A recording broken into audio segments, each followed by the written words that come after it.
Hello students, myself Anirban Bashurai Choudhury, Lab Assistant, Department of Chemistry, JAS College of Engineering, Kalyani. You are watching the lab video. The paper name is Basic Chemistry Lab. The paper code is BChem Lab, and this is for Diploma first year students.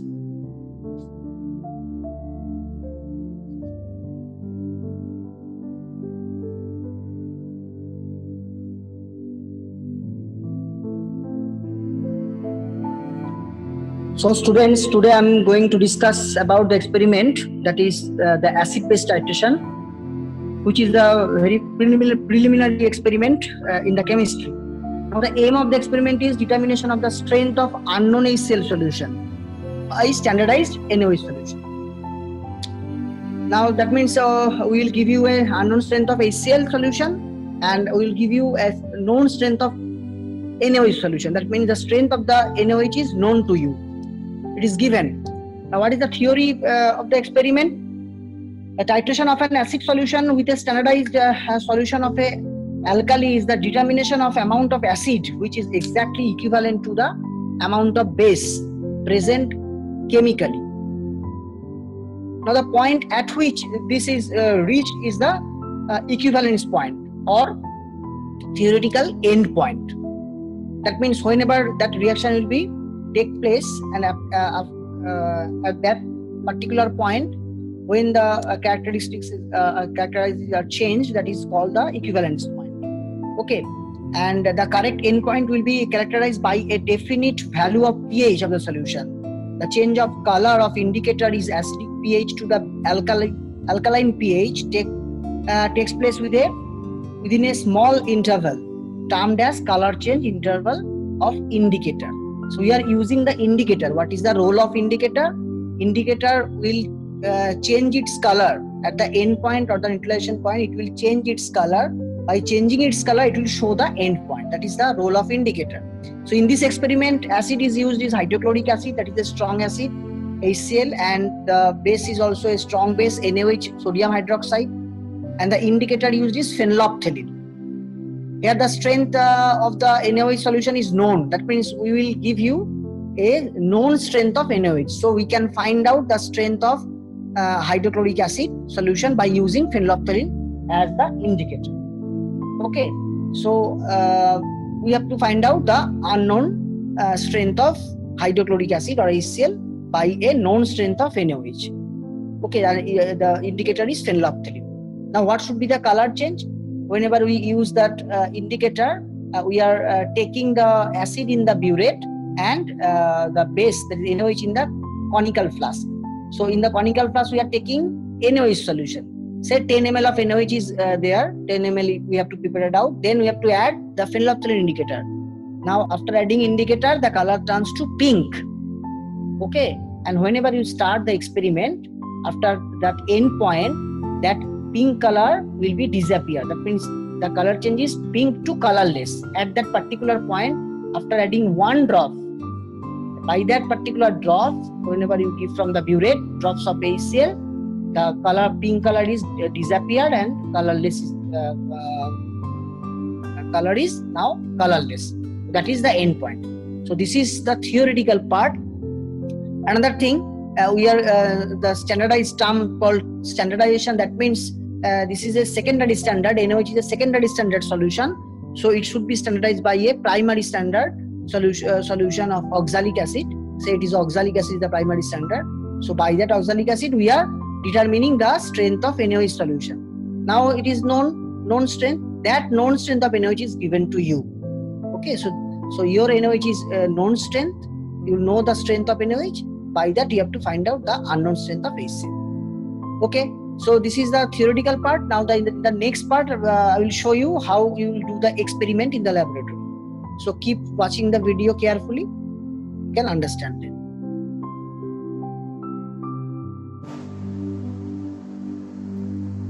Hello students.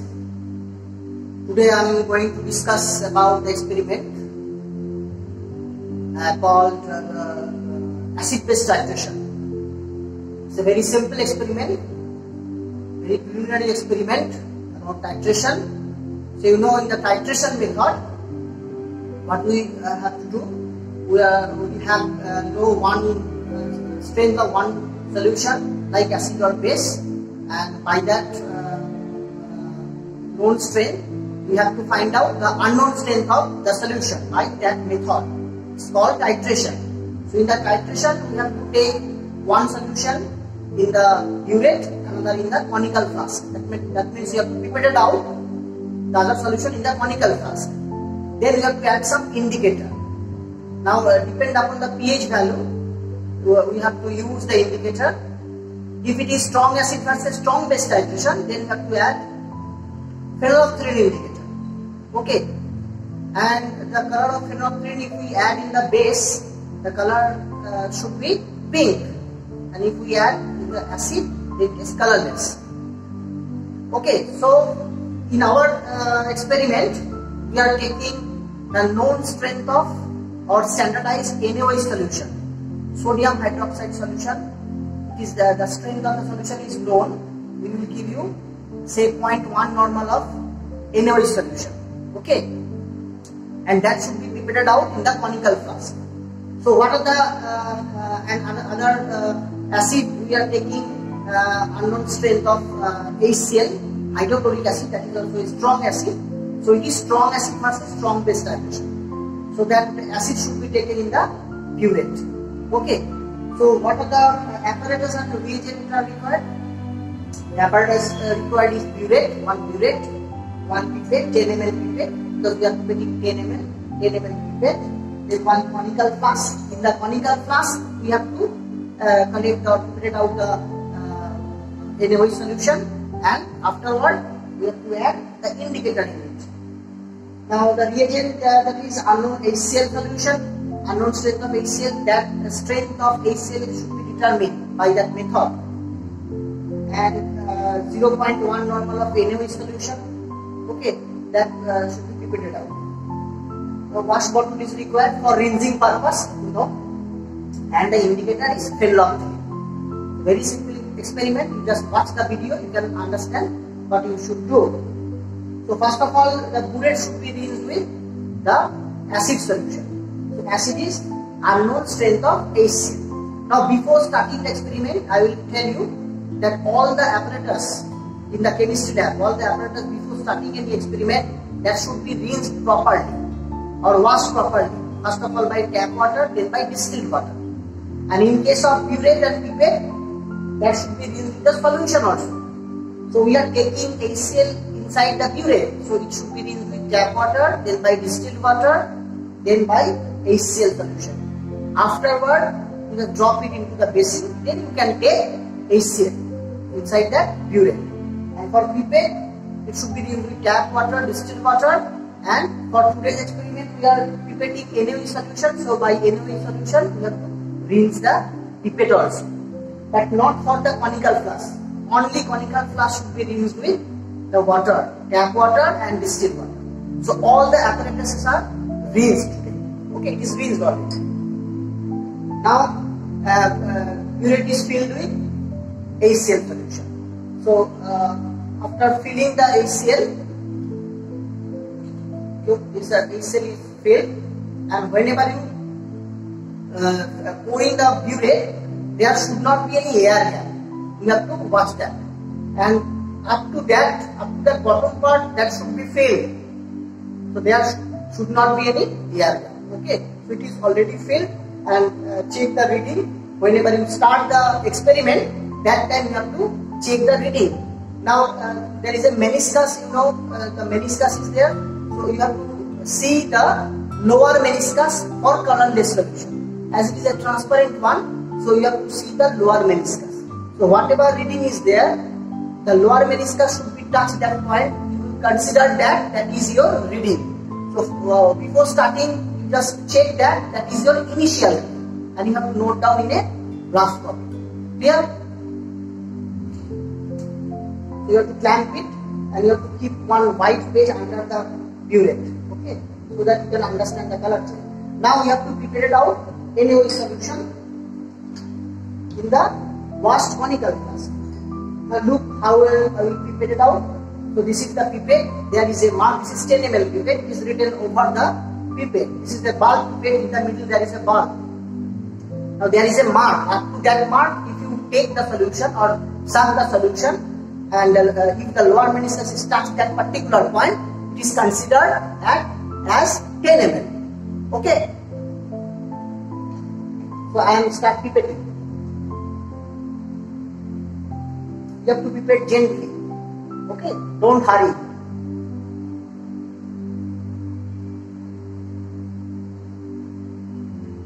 Now pipetting is done. Then you have to make up the volume. That means that lower meniscus should be touched that particular point, and your eye should be perpendicular to that line, so that parallax error will be avoided. Be careful while you are pipetting. Okay. Now another important point, while you are pipetting, you never blow the pipette. Never blow the pipette. Okay. What you should do, automatically it will drop into the conical flask. Then you touch the tip like this. This is okay. So that the last drop should not be blown out. Don't blow the pipette. Clear? So pipetting is done. So 10 ml of 0.1 normal NaOH is taken or pipetted out in the conical flask. Then we have to add 1 drop or maximum 2 drop of phenolphthalein indicator. Don't give too much indicator. So carefully you have to add 1 drop. Okay, after adding 1 drop, you see the color. Okay, pink color is there. Then while you are starting the experiment, that color is disappeared. In 1 drop, color should be changed. Okay, change to colorless. So pink to colorless, that you have to observe. So before starting, just check your initial reading, as I told previously. Then you start the titration. Then you don't see again and again the reading. Reading will come automatically. You have to see or watch the color change. Okay, and if you are a right-handed, then use your left hand to operate the stopcock. Otherwise, maybe chances of leakage of the burette. Or if you are a left-handed, use your right hand. Okay, and by the right hand, you have to stir the conical flask. While dropping from the burette into the conical flask, you have to stir the solution. I will show you. And don't give too much drop in one time. Not so many drop in one time. Drop by drop, you have to add from the burette. So you have to operate the stopcock carefully. And always you have to start the solution. In 1 drop, color should be changed. That is the process of titration. In 1 drop, color should be changed means that is the end point, neutralization point. That means in that particular point, acid and base react with each other and form a salt and water. Okay, so that particular point should be observed in the titration method. And after finishing that, you have to check the reading. That is your final reading. So let's see. So carefully you have to add drop by drop. First you check your initial reading is there. Then you have to add the drop like this. And always start the conical flask. And watch your conical flask. In 1 drop, color should be changed to colorless.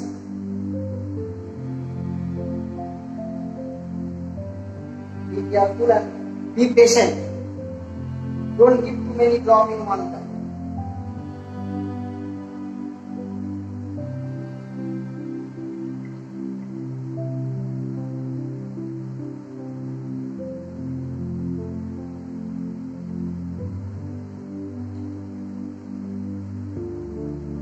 Look, the color is disappearing. In 1 drop, color is disappearing. Okay? Look, pink to colorless.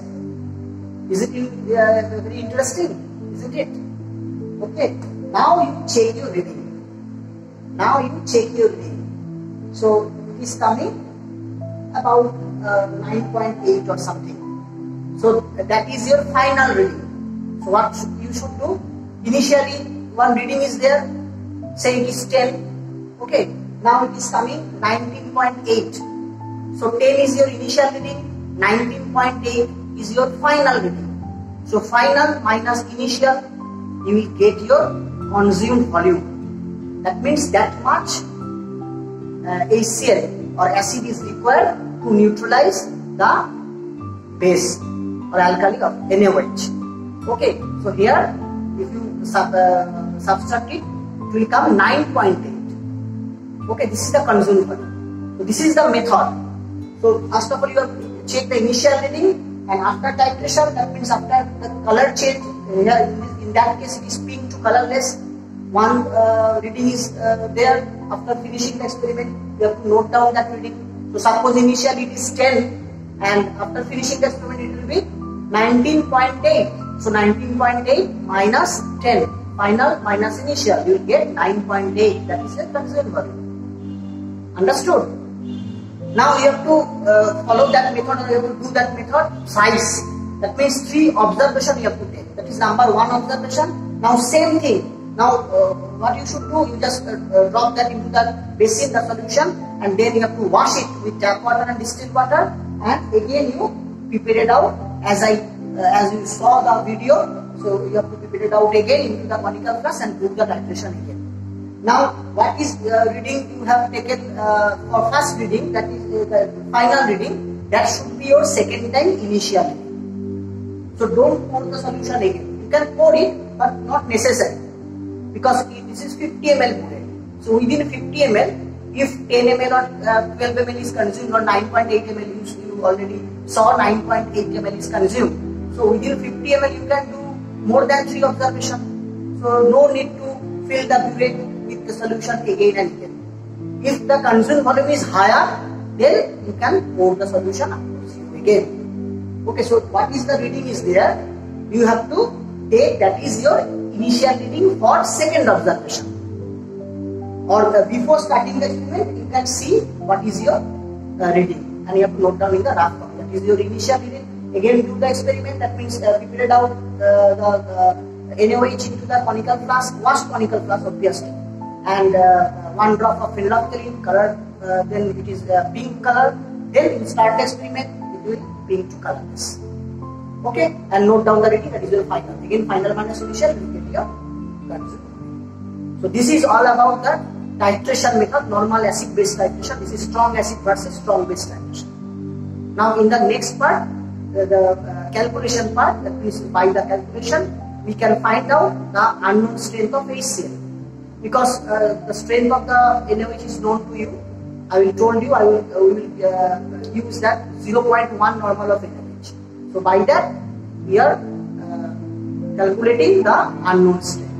Okay students, so watch the video. The next part I will show you how we will do the calculation.